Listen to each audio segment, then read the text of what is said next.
আসসালামু আলাইকুম। আচ্ছা, পবিত্র কোরআনের তো অনেক সুন্দর সুন্দর সূরা আছে, তাই না? তার মধ্যে একটা হলো সূরা আর রহমান। তো আজকের এই আলোচনায় আমরা চেষ্টা করব এই সূরার গভীর তাৎপর্য আর এর ফজিলতগুলো নিয়ে একটু কথা বলতে। চলুন তাহলে শুরু করা যাক। প্রথমেই একটা প্রশ্ন করা যাক। পুরো কুরআন জুড়েই তো এমন সব আয়াত আছে যা আমাদের হৃদয় ছুঁয়ে যায়। কিন্তু একটা সূরা আছে যেটা তার বিশেষ ছন্দ আর বার্তার জন্য একদম আলাদাভাবে পরিচিত। বলতে পারবেন কোনটা সেই সূরা? ঠিক তাই, এটা হলো সূরা আর রাহমান। এর যে কি অসাধারণ ছন্দ আর বার্তার কি যে গভীরতা! এ কারণেই তো একে বলা হয় কুরআনের সৌন্দর্য বা কুরআনের অলংকার।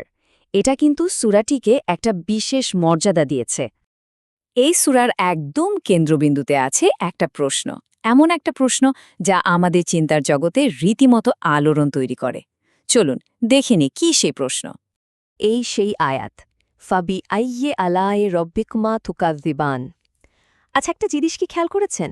এই প্রশ্নটাই কিন্তু পুরো সূরা জুড়ে ৩১ বার পুনরাবৃত্তি করা হয়েছে। এর যে ছন্দময় উপস্থাপনা, তা এমন এক ঐশ্বরিক আবহ তৈরি করে যা শুধু কানেই বাজে না, একেবারে হৃদয়ে গিয়ে দোলা দেয়। এর মানেটা কি জানেন?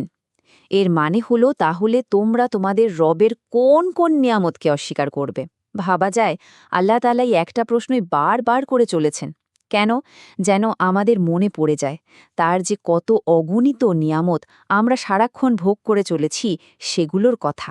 শুধু এর অর্থ বা সৌন্দর্যই কিন্তু সব না।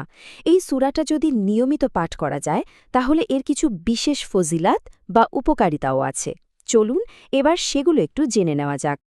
তো এই সূরাটা যদি নিয়মিত তেলাওয়াত করা যায়, এর একটা গভীর প্রভাব কিন্তু আমাদের জীবনে এসে পড়ে। কিভাবে?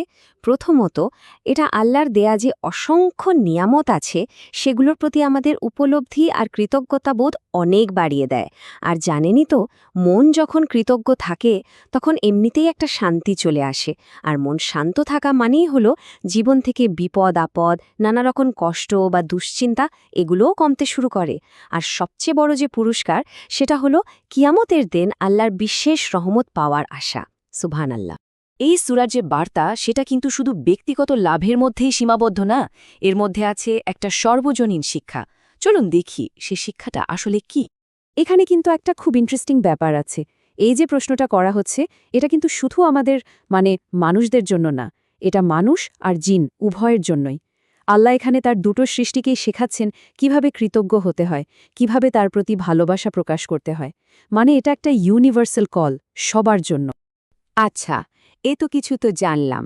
এখন এই জ্ঞানগর্ভ আলোচনা থেকে আমরা একটা সহজ আর কার্যকর পদক্ষেপে আসি। কিভাবে এই সূরার শিক্ষাকে আমরা আমাদের প্রতিদিনের জীবনের একটা অংশ করে তুলতে পারি। তাহলে করণীয় কি? কাজটা কিন্তু খুবই সহজ। প্রতিদিন অন্তত একবার সূরা আর রহমান তিলাওয়াত করার একটা অভ্যাস করে তোলা। বিশ্বাস করুন, এই একটা ছোট কাজ আমাদের আধ্যাত্মিক জীবনে অনেক বড় আর ইতিবাচক একটা পরিবর্তন নিয়ে আসতে পারে। সবশেষে চলুন আমরা সবাই মিলে এই দোয়া করি, আল্লাহ যেন আমাদের সবাইকে এই পবিত্র সূরার শিক্ষাগুলো ঠিক মতো বোঝার এবং এর ওপর আমল করার তৌফিক দান করেন। আমিন।